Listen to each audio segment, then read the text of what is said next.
화목제. 화목제는 바로 교제예요. 하나님 앞에 화목의 제사를 이거를 나누잖아요.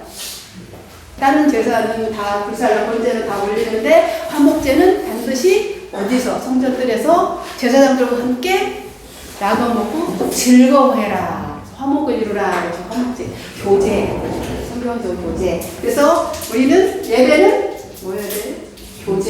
교제가 있어야 돼요.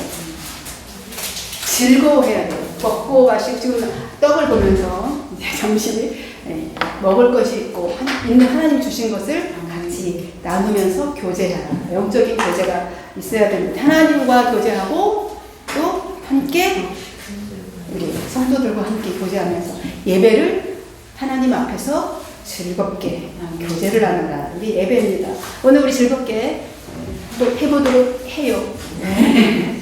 그래서 오면서 여러 가지 생각들이 들었습니다. 내가 왜 여기 지금 이 자리에 목사라는 이름을 걸고 지금 내가 어디로 가고 있나 이런 생각을 좀 하면서 왔는데 그 과정에 다 멘토들이 있더라고요. 쭉 생각을 해보니까 여기까지 인도에 하신 하나님이 역사가는 모습이 있을 수가 없었던 일이에요.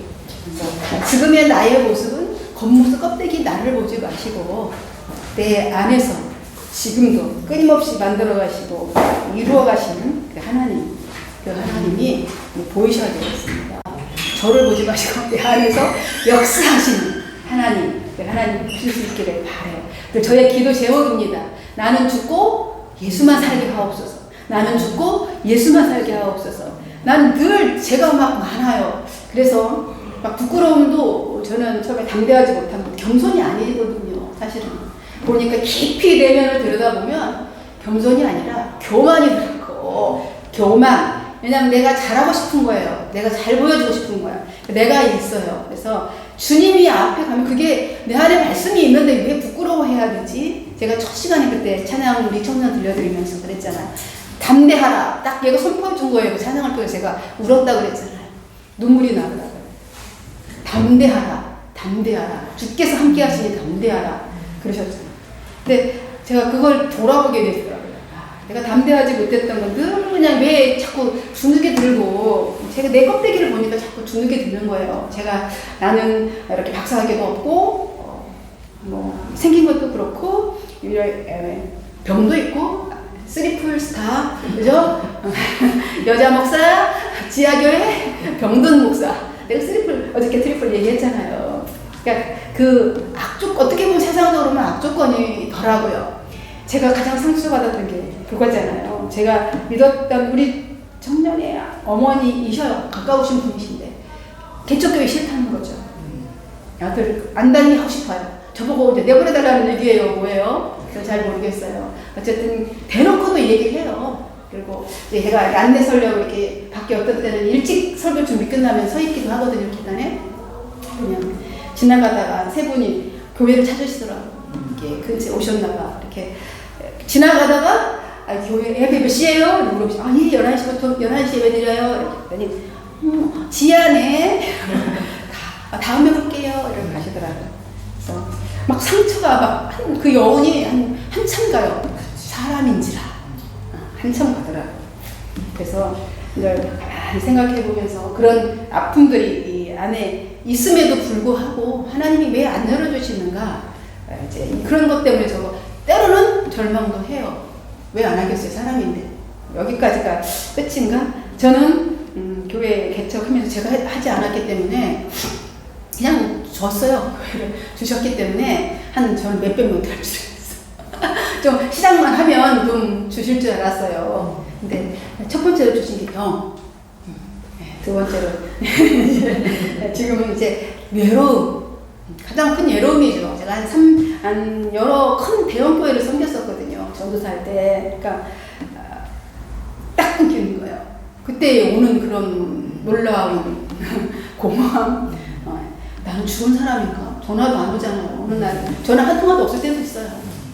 때로는 힘들 때는 전화 와서 이렇게 나누지만 평상시에는 거의 안 올 때도 있거든요. 그럴 때는 그런 생각도 들어요. 인간적인 생각이. 그래서 하나님이 밑바닥을 경험해야 치고 올라갈 수 있거든요. 이제 생각을 자꾸 바꾸는 거죠. 자기 성찰이 그래서 필요해요. 기도는 그래서 항상 청년들한테도 그러죠. 기도는 자기 성찰이야. 사람과의 관계 속에서 드러나는 내가 기도 그래 시간을 정해서 몇 시간 하는 것도 중요해. 그것도 하지 말라는 게 아니에요. 또 중요하지만 진짜 기도는 자기 성찰이야. 저 자기를 들여다봐야 돼. 내 속에 뭐가 있는지 그건 그래서 기도라는 도구를 주님이 주신 거예요. 주님도 자기 속의 것을 들여다보신 거잖아요. 이 잔을 옮겨주십시오. 나를 보니까 너무 힘들고 고통스러울 것 같으니까 못 지겠으니까 하나님 아버지 하실 수만 있다면 하나님 뜻을 뻔히 알고 계시면서 그렇게 기도하시잖아요. 그러나 아버지 뜻대로 뻔히 알고 계시잖아요. 어떻게 알거든요. 저도 뻔히 알고 있으면서도 그럴 때가 있다고요. 여러분들도 아마 그러실 거예요. 그죠? 우리 이제 이집트 이제 본문으로 가서 이제 이집트를 가야 되니까 여기 있다고 치고 여기가 이집트죠.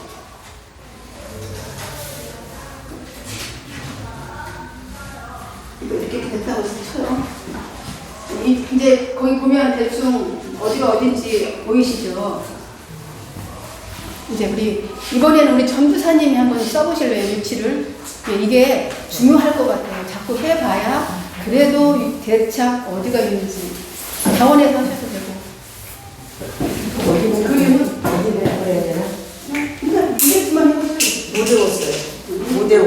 이집트만. 이집트. 벌써 외우시려고요? 그냥 열정이 하늘을 뜨시. 벌써 다 외우셨어요. 이집트만. 이집트. 두 번째. 네. 누구라고? 여기 이걸 보고 하세요. 밑에는 뭐가 요거만 내가 크게 안 그려서 이집트를 안 거기는 별로 중요하지 않아서 이번에 이제 이집트 배우니까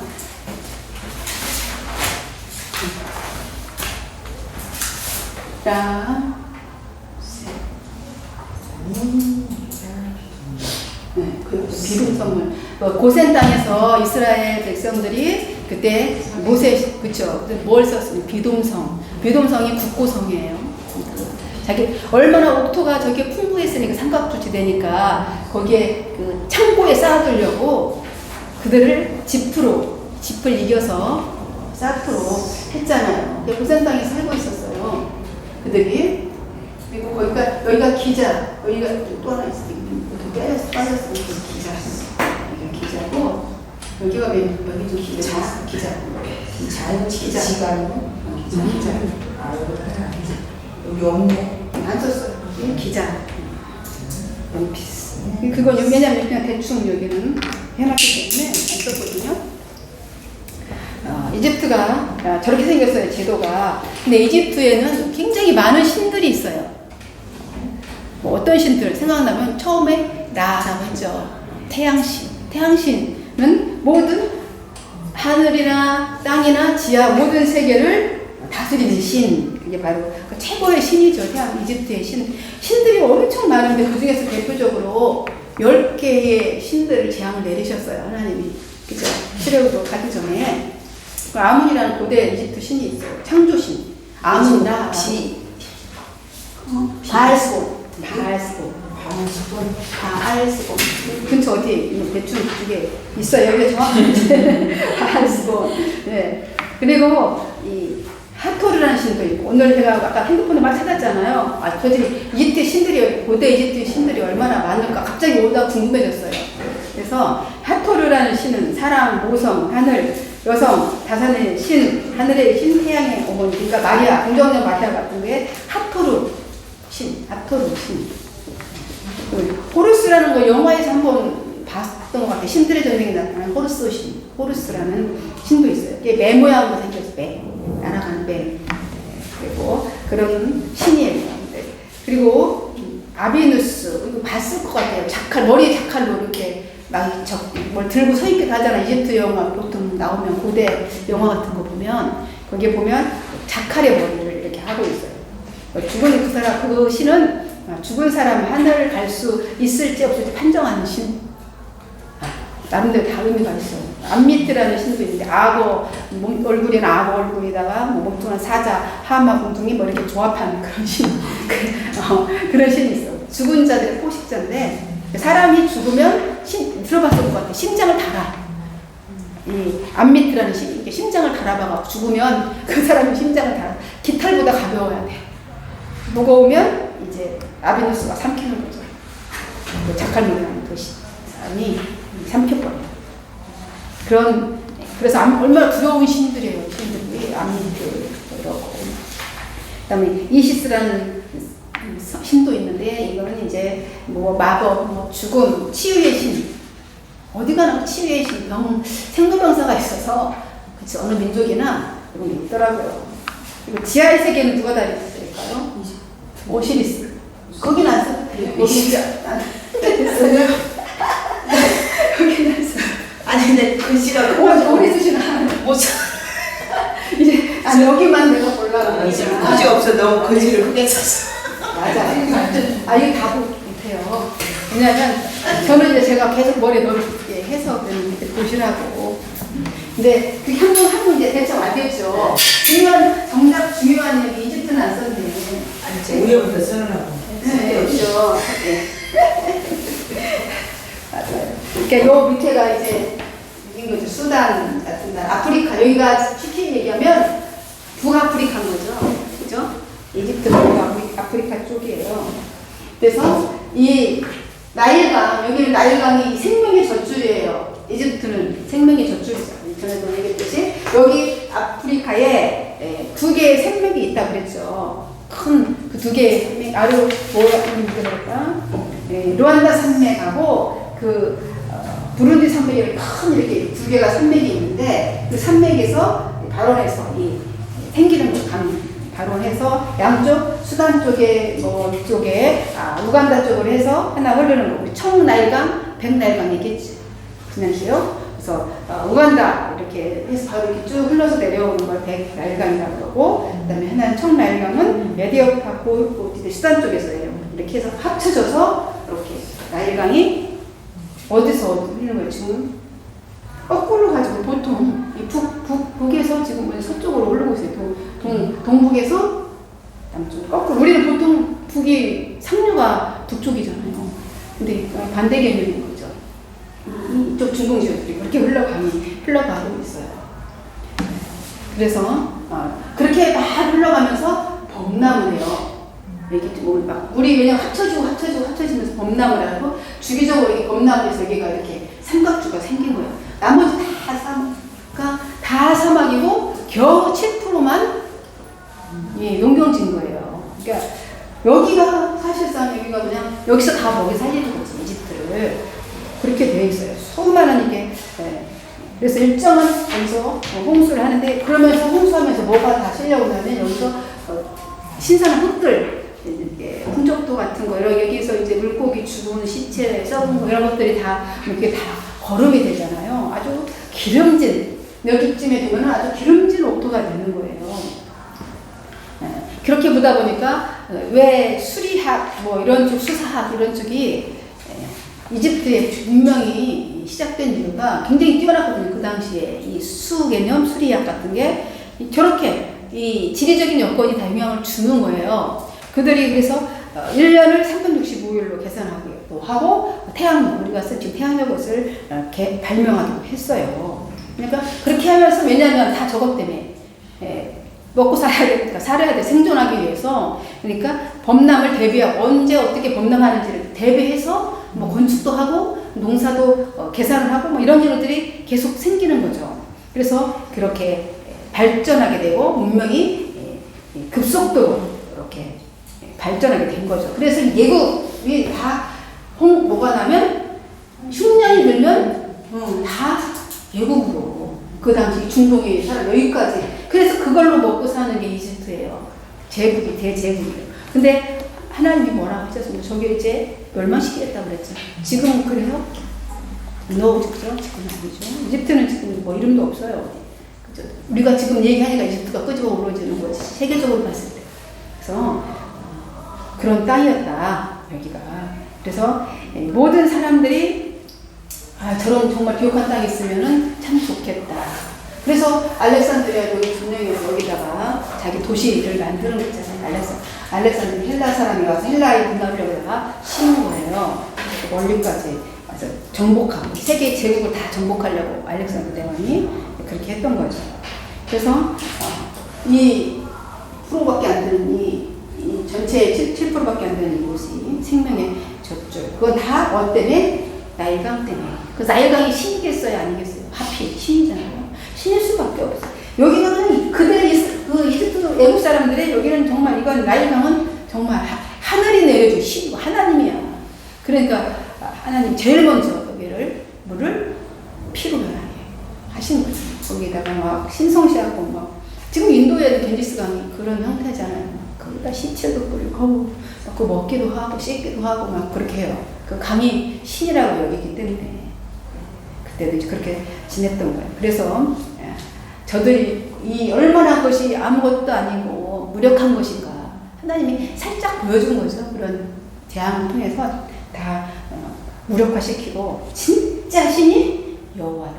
그 당시 왜 여호와라는 신은 등장을 안 했기 때문에 신이라는 그 여호와의 하나님의 이 자기의 나타내지를 않으셨어요. 언제 나타났다고 했습니까? 바로 아브라함에게 처음으로 찾아오셔서 자기를 드러내셨잖아요.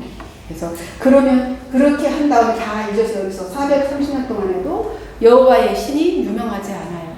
차라리 여기 이집트의 나일강 신이나 뭐 거기 하토르나 뭐 호루스나 이런 신들이 더 세계적으로 유명하죠. 그죠? 더 우리가 자유의 교진상 모르는 사람 없듯이 그렇게 더 유명했던 거죠. 그래서 이제 생명의 젖줄. 근데 여기가 멤피스 이제 도시들 여기에는 어떤 도시들이 있나 보라고 제가 그림을 좀 그려보라고 했습니다. 멤피스 이제 중요한 지역들이 있는데 그 고대 멤피스가 어디에 이게 여기가 상부 이게 하부 애국 애국 이집트 말도 안 나오고 상부 이집트 하부 이집트 저 위쪽이 이제 하부 이집트에 속하는데요. 멤피스가 지금은 여기 카이로 그죠? 뭐 아이도 그렇고 그죠? 카이로. 그래서 거기에 도시가 되는 멤피스가 여기가 어떤 도시냐면 행정과 종교의 중심지예요. 종교. 그러니까 이 많은 이 잡신들 유명한 신들이 다 저기에 모여 있다고 보면 되겠죠. 보면 딱 위치적으로 삼각조와도 가깝고 이제 나일강이 가깝고 그러니까 좋은 자리에 쉽게 얘기하면 강남 좋은 자리 위치에 하고 있는 거예요. 현재는 흔적이 없어요. 그렇게 왕성했던 고대 도시였지만 세월이 흐르면 장사 없죠. 좋은 항구들, 많은 신전과 궁전들, 왕실의 무덤 그것들이 여기 멤피스에 즐비하게 있었습니다. 그래서 애굽인들은 인간을 창조한 신으로 뭘 생겼죠? 황소를 숭배했습니다. 그럴듯하지 않습니까? 멤피스 근처에 황소들의 무덤이 막 발견됐어요. 그 자역사들, 사료들을 통해서 고고학자들이 이제 발견했는데, 그러니까 그냥 이들이 그냥 왜 황소를 출애굽기 32장에 왜 황소를 금송아지 던졌더니 금송아지가 나왔나이다 아론이 그랬는데 왜 금송아지 가르쳐주지도 않았잖아요. 그들에게 우리 신이 황소야라고 가르쳐준 적도 없고 하나님 여호와의 모습을 말씀해 주신 적도 없어요. 어떤 모습이라고. 근데 우리의 새로운 신을 창조하자 했는데 새로운 신을 뭔 창조해? 자기네들이 보고 들은 거, 애굽 땅에서 봤던 거, 황소를 섬겼던 거, 그거를 생각하고 황소를 만들었던 것이죠. 황소는 뭐에 주로 많이 쓰죠? 보면 농사질 때 시골에 쓰죠. 황소가 밭갈잖아요. 밭갈고 막 그랬던 게 그런 건데 그 신이 우리 목욕 사려준다고 생각했겠죠. 숨겨놓은 거죠. 황소를 숭배했던 거죠. 황소 숭배 그것을 따와서 출애굽기 32장에서 하나님을 거역하고 배신한 행위를 이스라엘 백성들이 했습니다. 그런데 결국은 그 멤피스는 황소 숭배와 관련되어 있었는데 도시는 아수르에게 패망하고 바벨론에게 공격당해서 완전히 파괴되었습니다. 그래서 건축물의 돌들이 이제 카이로 도시건설을 위한 이렇게 건축 자재, 석재로 돌들이 다 쓰인 거죠. 다 무너지고 다시 이제 카이로 도시가 이제 건설이 되었다 이 말입니다. 이게 멤피스 지역. 그 다음에 이제 기자. 이거 기자는 그죠? 기자 하면 여기 막 요즘에 유튜브들이 막 여행 가는데 이 기자가 유명하더라고요, 그죠? 세계 피라미드 때문에 피라미드 불가사의, 그죠? 실제 고대 불가사의 중에 하나가 이 피라밋인데 이 기자 이 지역에 피라밋이 있어요. 피라밋이 세계 피라밋이 있는데 쿠프라는 사람과 카프레라는 사람, 맹쿠레라는 사람에 의해서 건설되었던 피라밋이 있어요. 세 개가. 그러니까 피라밋이 세 개가 이곳에 있는 거죠. 하나, 좀 더 작은 거, 아주 작은 거, 그 앞에 있는 스핑크스 이렇게 있는 거예요. 이렇게 피라밋이 건설되었다. 그래서 이 그림을 뭐 체프란, 마스리우스 뭐 굉장히 어려운 이름들인데 그 중에서 이제 쿠프라는 사람이 쿠프의 피라밋이 체급인데 제일 큰 거, 가장 큰 거. 이게 쿠라는 사람이 제작한 피라밋이에요. 가장 컸는데 본래 어떤 분은 144m가 더 크다고 그래요. 더 높았다고 그러는데 돌 하나 무게가 2.5톤. 정말 너무 불쌍한 눈물이 나잖아요. 평균 돌 무게가 2.5톤이 한 개가. 근데 230만 개로 쌓여져 있는데 누가 했겠어요? 노예들이. 또 여기에 이스라엘 노예들도 있었고 다른 데서 잡아온 포로들 다 동원시켜서 자국민들은 뭐 얼마나 되겠어요. 그래서 2.5톤, 한 개에 2.5톤을 들어 올리려고 거기다 깔려 죽는 사람 수도 없었을 것이고 그렇잖아요. 그게 하다 피가 얼마나 저 짓을 한 거죠. 그렇게 큰 피라미드를 세우느라고 했어요. 돌들로 쌓여져 있습니다. 그러니까 2560년에 건설되었어요. 2560년. 그러니까 예수님이 오시기 전에 거의 30년 전에 있었던 거죠. 10만 명의 노예들이 동원됐대요. 10만 명. 20년에 걸쳐서 피라미드 하나 건설하기 위해서 그렇게 지었다는 거예요. 그래서 체업 피라미드는 남서쪽에 있어요. 남서쪽이니까 남여쪽에 있는 거지. 저 위치 잘 잡아요. 저쪽에 이렇게 있는 거고 이 약간 작은 이제 카프레 피라미드, 카프레라는 사람이 지은 피라미드이 있는데 이게 체프레이에요 이름이 있는데 이 쿠프의 아들이에요. 그 가족 대대로 이렇게 한 거죠. 쿠프의 아들이 그의 피라미드는 그의 아버지 쿠프보다 3m 정도 작대. 3m 정도는 뭐 많이 작나요? 그렇게 작대요. 근데 지금은 여기를 많이 가더라 이렇게 막 찍고 사진 찍고 하는 데가 보통 여기일 것 같아요. 테프레는 그리고 이 얘네 뭐 때문에 스핑크스가 유명해가지고 스핑크스는 다 알죠. 그죠? 보존 상태가 제일 양호하대요. 저 피라밋이 두 번째 큰 게 양호하고 그래서 돌 하나로 만든 돌 한 개로 만든 스핑크스가 있는 거예요. 얼마나 큰 바위를 옮겨온 거 아니겠어요? 그거? 스핑크스를 조각하는데 얼굴은 어떻게 사자 모양 몸통은 사자인데 얼굴은 사람의 자기 이걸 썼잖아요. 이제 파라오의 수박 이렇게 보여 이런 걸 주관을 두른 사람의 머리 닮은 그런 모습을 하고 있어요. 그게 바로 스핑크스. 그걸 유명하죠. 그래서 이 스핑크스는 피라밋의 수호자로 여기가 앉혀놓은 거죠. 위험을 갖추고 있어요. 그러니까 몸체 길이가 무려 몸체만, 그러니까 이 스핑크스의 몸체만 70m라는 상상이 안 되는 70m는 도대체 얼마인 거예요. 정류장에서 우리 교회까지 50m 하느라고 있는데 또 70m래요. 높이가 21m. 21m면 몇 층이에요? 건물? 그렇죠. 네. 엄청난 거죠. 사자 모양 앞발 길이가 15m예요. 발 길이가. 얼굴만 4m. 폭만 얼굴이 4m. 그리고 동쪽 편을 지켜보고 있대요. 이 스핑크스 모양 그러니까 이렇게 동쪽 이쪽이잖아요. 동쪽을 향해서 이게 있는 거죠. 스핑크스가 마치 새날이 이렇게 자기가 맞이하는 것처럼 그런 형상을 하고 다 의미가 있었을 거예요. 그때 제작 당시에는 아마 그러지 않았을까 싶어요. 그렇게 하고 있는 거예요. 이게 두 번째 이제 체프렌인 거죠. 체프렌 피라밋이 이렇게 세 개가 있는데 그게 어디에 있다고요? 기자에. 기자는 쉽죠? 외우기가 기자에 있어요. 그래서 그리고 또 하나는 맹쿨의 피라밋인데 이것도 2000년 전인 거예요. 거의 500년이나 지난 차이가 나네요. 그죠? 2560년대인데 여기는 2100이니까 한 400년 차이가 나요. 그 이후에 지어진 건데 좀 작아요. 그거는 맹쿨이라는 사람이 피라밋을 만들었는데 65.5 높이가 65.5도 엄청난 거 아니에요?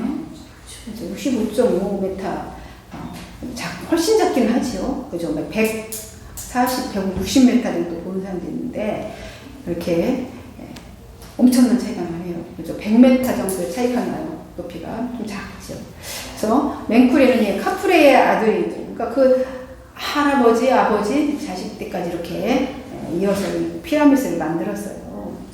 이 기자 지역에는 여왕의 작은 피라미드 이것뿐만이 아니라 대표적이고 큰 거고 작은 피라미드도 있었는데 각자 그 피라밋 주변에는 뭐가 있냐면 황실 관리들과 제사장들을 위해서 지붕이 평평해요. 뾰족하게 저렇게 인구가 좀 높이 올라가면 이제 뾰족한 평평한 거죠.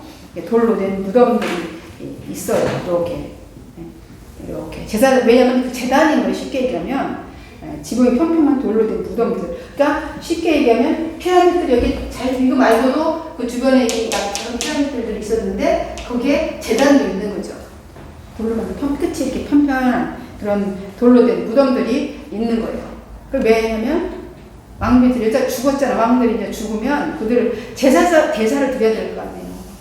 죽은 자들을 위해서 제사를 지내야 되니까 정기적으로 제사 드리려고 신전들이 이렇게 그런 신전들이 위치하고 있었다는 거예요. 그래서 이들이 왜 이렇게 피라밋을 만들었을까요? 죽음의 문화인 거예요. 죽음의 문화. 영원히 인간은 다 영원히 살고 싶잖아요. 영원히. 근데 영원히 그 죽음의 세계에 대한 두려움, 죽으면 어디로 갈까? 우리는 답을 알고 있지만 그 사람이 모르기 때문에 두려움. 죽음 문화예요. 죽음 문화. 그래서 미이라도 만들고, 그죠? 영생을 꿈꾸면서 피라미드를 만들면서 그렇게 죽음의 문화적인 것으로 이렇게 피라미드 크게 큰 신전 안에는 왕들이 무덤이죠. 죽음의 문화예요. 그런데 그냥 신전 용도가 아니라 저들은 그냥 죽음의 문화 때문에 피라미드를 그렇게 만들었답니다. 그래서 이집트 하면 바로 피라미드. 그 당시에 2000 얼마 전에 그랬으니 출애굽기가 언제 쓰여졌죠? BC? 창세기 출애굽기 모세오경이 1440 그렇죠. 14세기니까 훨씬 이전에 이런 것들이 예굽에 있었다. 이게 문명이 이 정도로 발달돼 있었다라는 것이죠.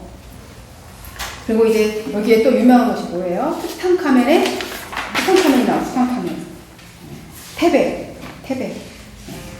테베가 유명했고 여기 투탕카멘 때문에. 테베는 좀 들어보셨을까요? 투탕카멘.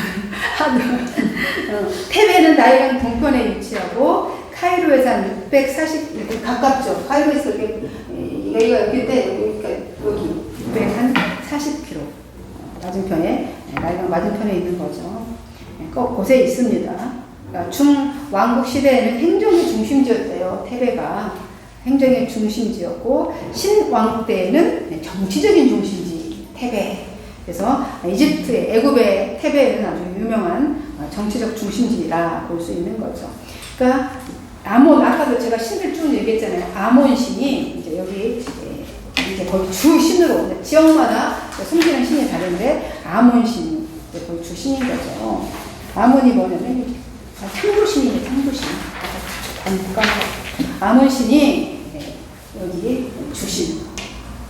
아문신 주신이었어요. 그리고 황실 무덤들과 신전들로 유명한 곳이 태베에 오히려 황실에. 그래서 거기에 왜냐하면 창조의 신이 아문신인데 그 안에 창조신을 애굽에 창조했던 신이라고 그러기 때문에 그 아문신이 있던 그곳에 이제 황실 무덤들이 아무래도 신전들이 그쪽에 더 많이 있었을 것 같아요. 그죠? 또한 보물로 가득 찬 투탕카멘. 왜냐면 이 투탕카멘은 많이 파헤쳐져가지고 영화에 나와가지고 투탕카멘은 다 알 것 같아요. 그죠? 어디서 나왔죠? 투탕카멘이? 예, 그죠. 인디아나 존스. 투탕카멘 무덤. 통로식 무덤으로 이렇게 발견돼가지고 18왕조의 파라오예요. 파라오. 근데 젊은 나이에 죽었어요. 투탕카멘이 어린 나이에 19살 때 죽어가지고 이렇게 만들어놨어요. 나일강 동편 강 안에는 신전 건물들이 운집하여 있는 두 개의 큰 지역 카르낙이 있대요. 카르낙. 그 주변에 카르낙도 있고 룩소가 있는데 요즘 카르낙, 룩소 막 이런 지명들이 지금도 이제 가끔 있는 것 같아요. 카르낙은 세계에서 가장 큰 신전 지역으로 2000여 년 동안 수많은 왕들에 의해서 확장되고 중축되는 카르낙이 막 커지고 그랬다는 얘기예요. 그래서 얼마나 1292년도에 람세스 2세가 이렇게 건설했어요. 스핑크 어떻게 했냐면 스핑크스들로만 쭉 이렇게 자금 이렇게 막 연결시켜서 이렇게 어디까지 무속까지 연결시키는 그런 일들을 했다는 거예요. 그러니까 이집트는 아주 거대한 걸 엄청 좋아하는 나라였던 거죠. 애굽은 고대 애굽은 그러니까 거대한 것을 너무 좋아해요. 그래서 기원전 이제 1000년 이후에 이제 태베의 영향력은 진짜 쇠퇴져 갑니다. 그래서 나일강 델타 지역으로 옮겨졌어요. 이제 이 모든 이런 것들이. 그래서 점령당할 때까지 태베는 종교적인 중심지로 명명만 유지했었어요. 예, 그러나 계속 다시 이 태베를 그 명성을 되살리려고 했지만 실패했어요. 이 거대한 걸 좋아하는 또 왕이 있죠. 우리가 잘 아는 거대한 걸 무척 좋아해요. 헤롯도 엄청 좋아해서 40년 동안이나 예루살렘 성전을 너무 화려하게 막 큰 금으로 베드로나 12제자들도 그랬죠. 엄청 좋아요. 보세요 예수님. 어쩌면 저렇게 멋있어요. 이렇게 화려하고 멋진 신전 좀 예루살렘 신전 좀 보세요. 그랬잖아요. 헤롯도 엄청 좋아했죠. 거대한 것을 엄청 좋아했습니다. 그래서 이 애굽인들도 거대한 것을 엄청 좋아했어요. 그래서 그렇게 그 애굽 파라오들이 엄청난 피라미드도 만들어냈던 거죠. 그 다음에 이제 다음 지역은 어디로 가볼까요?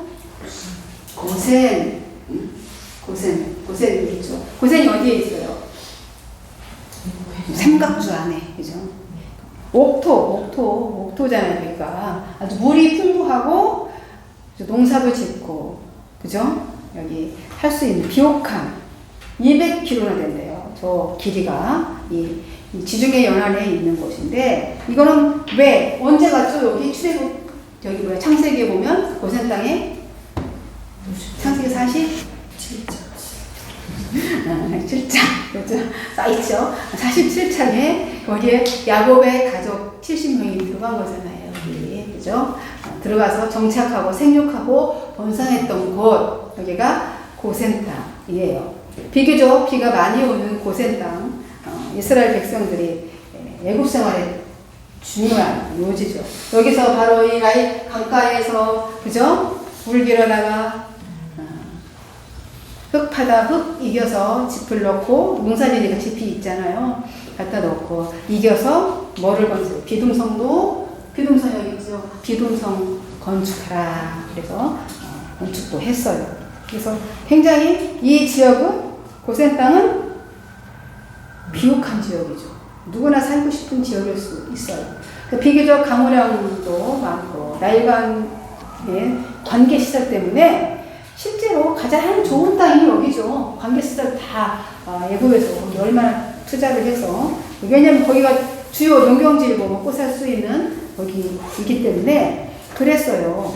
근데 왜 이 좋은 곳을 애굽 사람들은 차지하지 않았을까? 왜 차지하지 않았을까? 같아요? 나도 좋으면 누구도 좋아요. 다른 사람도 좋잖아요. 우리가 살기 좋으면 다른 사람도 좋아요. 나도 살고 싶잖아요. 그죠?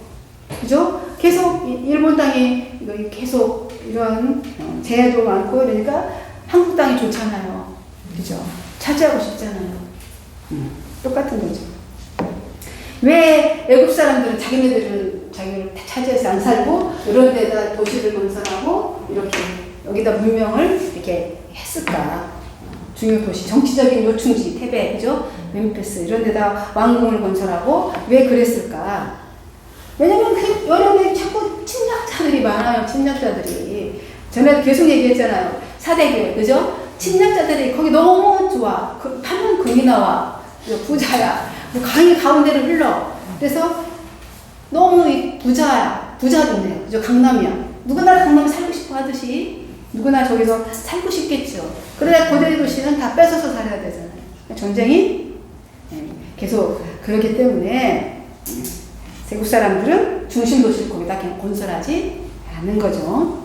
그러므로 이스라엘 백성들은 고센 땅에서 그 바람이 요셉이 제안한 거잖아요. 그죠? 요셉이 제안했잖아요. 그래서 고센 땅을 달라고 하십시오. 아버지한테 바로 앞에 가서 고센 땅이 온 거예요. 굉장한 놀라운 태안의 통찰력이 아닐 수 없어요. 저기 가서 누구 근데 거기서 너무 풍성한 게 사실은 몇백 년은 그래도 한 100년은 평화롭게 자식 낳고 잘 먹고 잘 살고 그죠? 건강한 그래서 히브리 사람들이 그죠? 건강했잖아요. 잘 먹고 튼튼했다고. 그래서 그렇게 해서 특별 보호 받은 거 하나님 특별 보호를 북한은 저들이 하대를 했다고 그 당시 문화 때문에 당시 문화가 목축 문화를 저기 천대시하고 하대시하고 그런 것도 있죠. 네, 그래서 아예 거기는 버려진 땅 취급해서 니들이 그런 가져라 이렇게 성경에는 저기 왕이 그 창세기에 저희들은 그렇게 알고 있어요.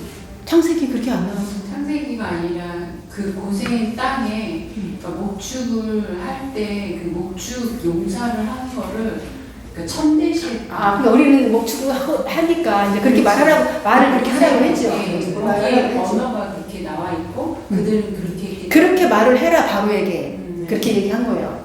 요셉이 네. 그죠? 야곱 만약에 물으시거든 5명만 데리고 다 안 데리고 갔잖아요. 형제들. 왜냐면 또 많으면 약간 사람 생각이 달라질 수 있거든요.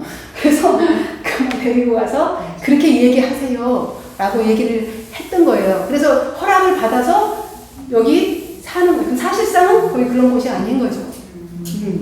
그래서 굉장히 거기서 특별한 보호를, 고센 땅이 그런 곳이에요. 지역적으로, 위치적으로 봤을 때. 그래서 우리는 이제 성경을 보면서 이제 그런 거 안 놓치는 그런 관점 중요하죠. 그렇게 해서, 왜 그런 건가. 그래서 그러니까 요셉이 멍청하지 않잖아요. 그죠? 통찰력이 대단한 사람이지. 몇백 년을 볼 수 있는 해안을 가진 사람인데, 그냥 여기 그렇게 얘기하지는 않았을 거예요. 다 이것저것 다 계산해서, 하나님의 약속을 기본으로 해서 그렇게 했을 거라고 생각을 합니다. 그 특별한 보호 아래, 우리 이스라엘 백성이, 이제 야곱 가족이 이제 이스라엘 백성으로 되어지는 거예요. 이 땅에서. 하나님 불러내실 때까지 성장했습니다. 그 다음에 이제 알렉산드리아, 여기 알렉산드리아죠. 알렉산드리아. 이제 알렉산드리아는 삼각주 북서쪽에 위치한 항구 도시예요. 이 지역은 이집트 본토인들이 원래는 여기가 다 이집트 이게 사막이잖아요. 사막. 이게 7%밖에 안 돼요. 이 농경지는 7%, 이집트 땅의 7%, 이쪽에 상부, 하부, 이렇게 외국인데 10%밖에 안 되는데 거기서 원래 이제 살았겠죠. 알렉산드라 이쪽에 살만한 곳이잖아요. 살았어요. 그런데 기원전 331년에 뭐가 있냐면 알렉산더가 정복을 하잖아요. 저 지역을. 그래서 세계무역의 중심지로 여기를 알렉산더가 내려와서 여기를 세계무역이 아주 딱 좋은 거예요. 지중해가 있고 해상무역하기도 좋고 이게 그렇죠. 여기 해안도로도 있고 다 이 지리를 다 계산한 거예요. 정복해서 그렇게 하는 거 그냥 한 게 아니죠. 와서 여기를 세계 무역 중심적으로 삼아야겠다. 중심 지역으로 삼아야겠다. 아주 언대한 계획이 있었어요. 알렉산더가. 그래서 계획을 가지고 건설한 헬라 도시가 바로 알렉산드리아. 자기 이름을 다 붙일 정도면 엄청난 예정을 갖고 있었던 지역이에요. 여기가 알렉산더가.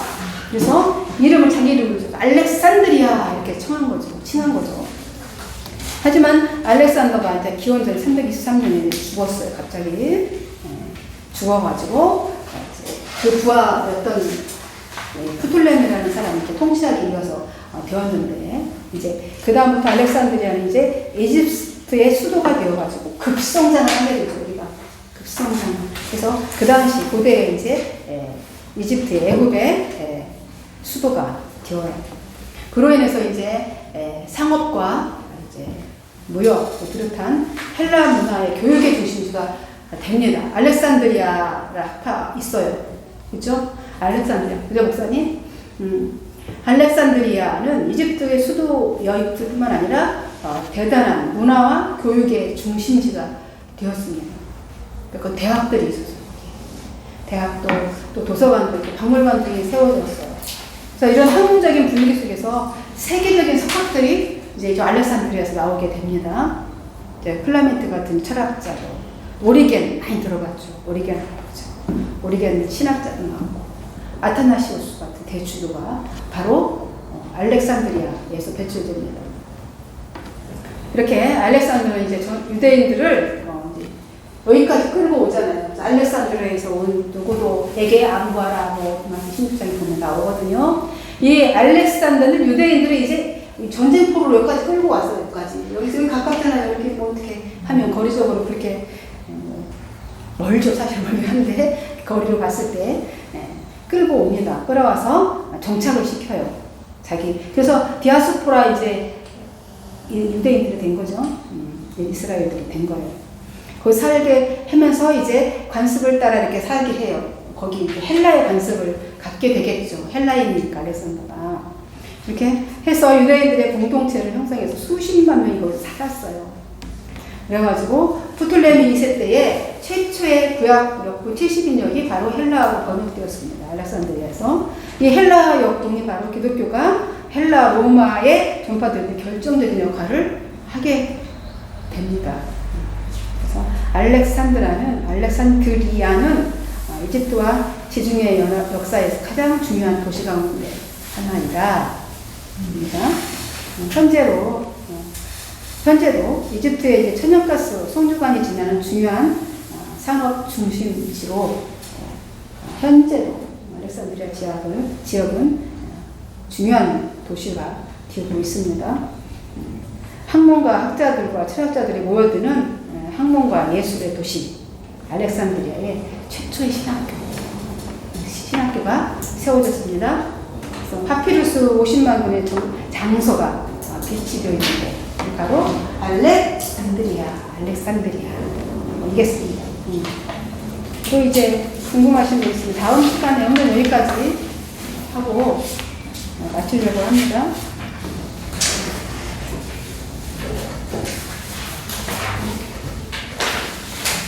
질문 있으시면 질문. 학교 갔다가 이제 토요일 날 오는데 한 분이 이제 그 이단에 대해서 물어보시더라고요. 이단. 그래서 제가 뭐 이단은 알려고 하지 마시고 그냥 진리에 바로 서면 됩니다. 참 진리를 알면 내가 이단을 알아서 내가 잘 막아야지. 그런 생각을 하는 순간, 왜냐하면 자기가 아주 존경하고 좋아하시는 권사님이 몇 개월을, 3, 4개월을 신천지에서 교육을 받았는데 너무 좋아가지고 공부를 했는데 가다 보니 이만희가 나와서 깜짝 놀라서 이제 나왔노라고 이제 그랬나 봐요. 왜 자기는 이해가 안 된다는 거예요. 왜 이단에 그렇게 똑똑하고 잘한 사람들이 빠지냐. 그래서 저한테 이제 목사라고 저한테 물어와요. 그래서 목사라고 다 아는 건 아니지만 저도 신천지에 한 2번 정도 대면했거든요. 교회를 제가 하고 있으니까 왔어요. 저희 5분 동안 제가 이제 간증을 할게요. 왔는데 신학교 동기였어요. 전도사님이셨는데 와가지고 오랜만에 제가 연락을 우리는 한 40명 정도 한 반에 됐었거든요. 신학생이. 그래서 한 40명 정도 되니까 안 하는 사람도 있잖아요, 연락을. 근데 그분이 특별히 튀는 분 중에 한 분이었어요. 뭘로? 물질로. 많이 뭐 건물도 있고 막 그랬어요, 신학생인데. 그래서 뭐도 막 언니 하더라고. 자기 막 신학교 일처럼 이렇게 앉아만 있는 게 아니라 나와서 막 그런 것도 시켜요. 앞으로 사역을 어떻게 할 건지 막 이런 것도 시켰거든요.